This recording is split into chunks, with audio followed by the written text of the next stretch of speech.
Hello, wrestling fans! Welcome to the first pay-per-view of 2012 from Tag Team E. This was a pretty good Genesis card here. We had 8 matches. Yeah. Big expectations here, but Yeah, there was a little. It felt like something was missing. There was some really good action in this show, but it just didn't quite hit the spot. lackluster, we'll call it here. But I say There were the sparks of brilliance, like the Monster Ball match, but we'll get into that. I'll say 7.5. 7.5 out of 10. Yeah, right in that neighborhood. Yeah. All right, here. Let's get started here with what happened in the action. First thing is we had the X Division match. This was, again, that 4-way match between Zema Ion, Kid Cash, Jesse Sorensen, and Austin Aries. This was a match where Austin Aries would defend his championship, but again, in great X Division Style. Exactly. Yeah. It was, again, one of the best matches of the card. Yeah, over the top. Each one of the guys that was involved in the match went over the top.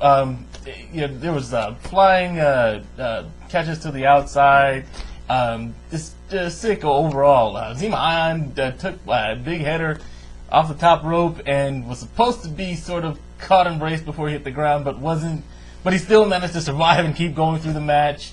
Overall, that was one of the better matches. Absolutely. This is basically the entire match here. We had Zema Ion eliminate Kid Cash with a 450 splash. Then we had Jesse Sorensen eliminate Zema Ion with a small package roll-up. And then we had Zema Ion distract the referee. Sorensen gets the near fall multiple times, but to no avail here. This finally ends with a sloppy brainbuster to Jesse Sorensen by Austin Aries, and man, this looked ugly. That brainbuster looked like it was almost a literal neck breaker. It was ugly, but did not appear to go as planned. But nonetheless, this is wrestling. We move on from there. Exactly. After that, we had match number 2 between Devon and the Pope. Now again, Double Trouble was in the corner of Pope here, Terrence and Terrell, and they did a little skit here before the match, saying how this is their real dad, and they're gonna here show what it is. I stole your children, ha ha ha. Right, this story you would think would have lasted a little longer than this pay-per-view itself. Yeah, being that this was like the first pay-per-view that they showed up as the Pope's kids. mini popes. We had them dressed like the Pope, the jewelry going on, like glasses, the 1990s haircut going on. All of that. It was all good, but again. This ends when the Pope gets the disqualification on Devon, and then the kids refuse to attack their dad while he's down. Yeah. The Pope, after the disqualification, the Pope drags them in there, tells them to beat on Devon. They don't want to, so he starts smacking Terrence and Terrell around, and that's when Devon finally decides to Hulk out, which, could have used that enthusiasm about 10 seconds before that, but, whatever. He goes ahead and takes it to the Pope and reclaims his sons. Well, yeah, he gets again, after this whole thing where the sons were not attacked Devon, the sons felt remorseful, and that gave the perfect opportunity for Devon to get the slam on the Pope, get the pin, and get the W. So, again, why didn't this last longer? I don't know. It seems like they could have taken it out a few more weeks. It could have been. I mean, being that there was such a long running run up to this point, it seemed like Or you would think they'd have something else planned. Possibly Terrence or Terrell stay with the Pope, the other one stay with Devon, and then have the brothers feud at it. That would have been something interesting too. But again, they just crushed it altogether. Yeah. Let's start fresh, 2012. I guess. Yeah. All right, so hope you enjoyed it while it lasted, because that didn't last too long. After that, we had match number 3. Gunner, accompanied by Ric Flair, with Rob Van Dam. Now, these guys squared off. It was entertaining. Again, these two guys, potential main eventers. Yeah. But, again, this match ends when Gunner does his famous DDT through the mat, moves the mat out of the way on the outside, hits RVD, and meanwhile, Earl Hebner's like fighting with Ric Flair. The two old men about to get into a fist fight over in the corner. Put my money on Flair. Exactly.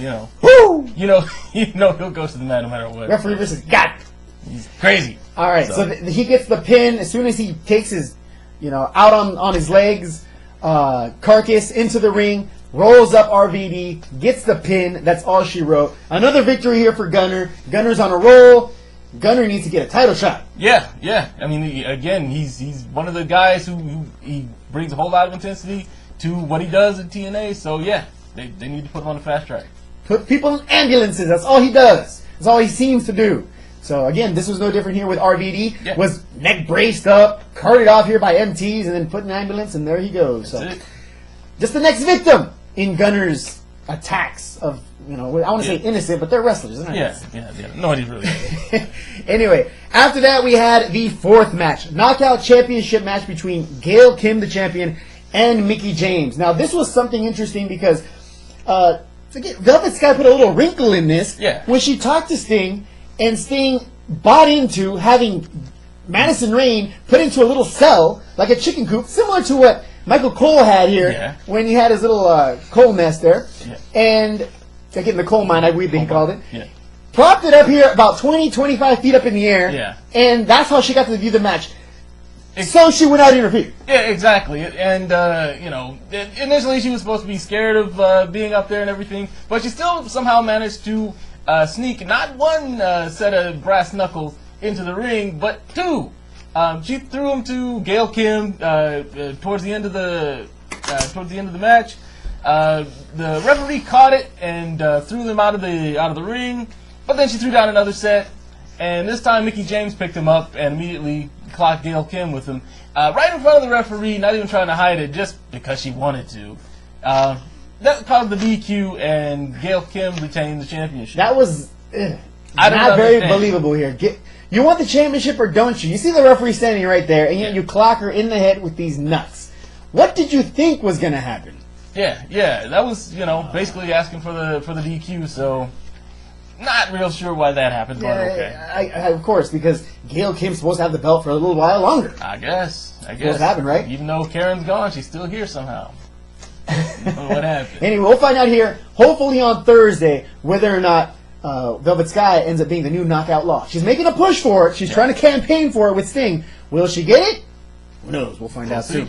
All right, after that we had match number 5, and arguably the best match in the card. Yeah. This was Monsters Ball, Bully Ray versus Abyss, and all I got to say is, I hope these boys got their tetanus shots. Exactly. There was more flying metal in this match than ever. Abyss got sandwiched between two planks with barbed wire. There was tacks all over the floor. Bully Ray ate a power slam. Janice made an appearance? Janice showed up. Yeah, the big 2x4 with the nails poking out of it? Yeah, big gigantic carpentry framing nails. And if that wasn't healthy, spray painted black. Exactly, So if the tetanus doesn't get you, the poison from the paint will. Oh man! This match was ridiculous. Both of them got cut up pretty bad. When the kendo stick ends up being the most favorable weapon to use on. Oh yeah, hit me with the kendo stick. Yeah, thank you. Yeah, burn a few minutes with the kendo stick because you don't want to deal with the barbed wire. When the timeout means kendo stick to the back, it was a violent match, and this is exactly what it was here. Abyss wins the match after choke slamming Bully Ray into a particle board, whatever it is, of barbed wire. Now this was something that, again, Abyss was sandwiched by earlier in the match, and maybe he took a couple of the sharpness away from the... Maybe he dulled it down, just blunted it down, squashed down the barbed wire. Who knows? The point is, Bully Ray should have thought better than to wear shorts to this match. Yeah. Oh, we didn't mention the cheese grater to the nutsack. That made my eyes hurt. Oh my god. Good stuff. Anyway, this match means that Abyss does not have to join Immortal, and there you go. So, moving on from here, Abyss hopefully joins here some other faction, TNA, or whatever else they want to do there. Yeah. All right. Sky's the limit at this point. Whatever. Yeah.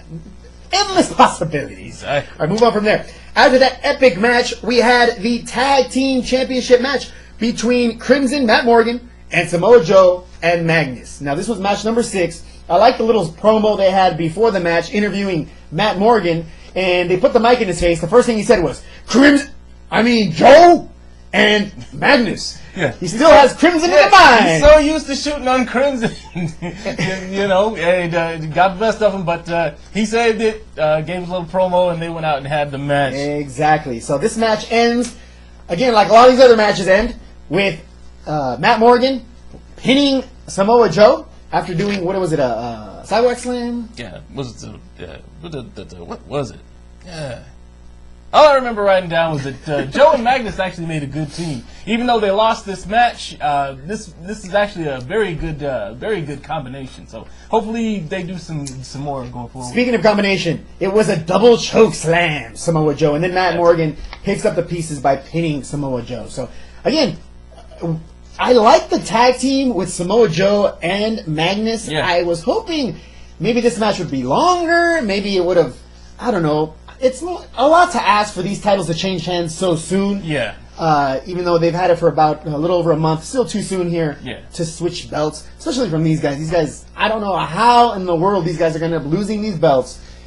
Shy of Eric Bischoff getting involved. Yeah. And again, the company belongs to Sting now, so who knows? Yeah, it's like the third biggest dude and the fourth biggest dude in TNA to have the belt. And now they get along. Yeah, and now they get along. Hey. Good luck. So something. Yeah, exactly.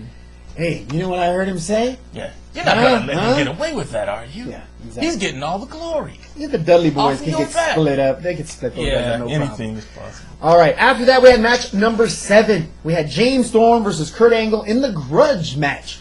This match ends when Kurt Angle distracts the referee. James Storm gets the headshot, and there we go. So, low blow, hesitation, and I was surprised to see that Kurt Angle ends up winning this match. I totally thought that Storm had the momentum. Yeah, I thought James Storm was going to get this one, and going forward, because Kurt Angle is going to have to start training for the Olympics at some point, but maybe this is what he's doing right now. Hey, isn't it London 2012? Yeah. Summer Olympics? Yeah. Dude! Just saying. Clearly he's gonna have to leave at some point. Is he that good where he doesn't need to train? He just walks up and just working at TNA. Gold medal. Gold medal. I'll take that one. Sign me up. It's Kurt Angle. KurtAngle. Gold medal. Yeah, that's perfect. Yeah, just FedEx it to me. It's good. So I'll be watching because Angle's supposed to be in there. But again, he might change his mind. Yeah. He might come to his senses and go, "I'm going bald and I have skinny arms. What am I doing here?" Yeah. You never know. Hope springs eternal. But we'll find out here. Again, this match ends. Kurt Angle gets the victory, and we move on from there. Match number 8 was the main event. We had the heavyweight championship match between Jeff Hardy and Bobby Roode. This match was actually good. It was actually entertaining. Yeah. Pushed the envelope here. Hits these guys were taking. I mean, these guys are two legit wrestlers they have here in TNA. Yeah. And they did not disappoint here in this match. The only thing that was disappointing was the ending. The ending, yeah. Bobby Roode at one point decides to walk away. He's like, forget it. I'm going to leave. Knowing that if he leaves, it's going to be a count out and the belt won't change hands with a count out.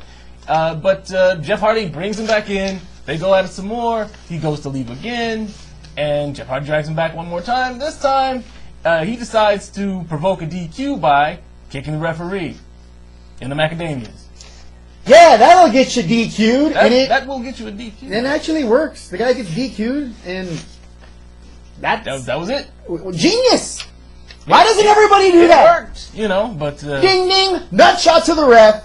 Oh, you lose. You win. Yeah. All right, the guy that kicked you is the one that you're going to let have the victory. Now, the crowd was chanting, "We want Sting! We want Sting!" Sting was probably in the back making out with, Velvet Sky, yeah. Thank you. Probably. I wouldn't doubt it. Could be. Anyway. She really wants to get that VP. How bad you want that job? That's right. Yeah. What is your level of commitment? Anyway, we'll find out here what happens a little bit more in Impact here this Thursday. I will be, again, holding the review of Impact. Hopefully the sky doesn't fall on me like it did last week. Again, I will be doing the review. Vincent will be doing the WWE review Monday night after Raw. That's all we have here for this big review of 2012 Genesis. Hope you enjoyed it here as much as we did. Again, tune in again next week here for our reviews. And until then, I'm Caesar Scorpio. He's Invincible E. Vincent. We'll be together again the next review, which means Royal Rumble. Catch you guys later. Have a good one. Take care.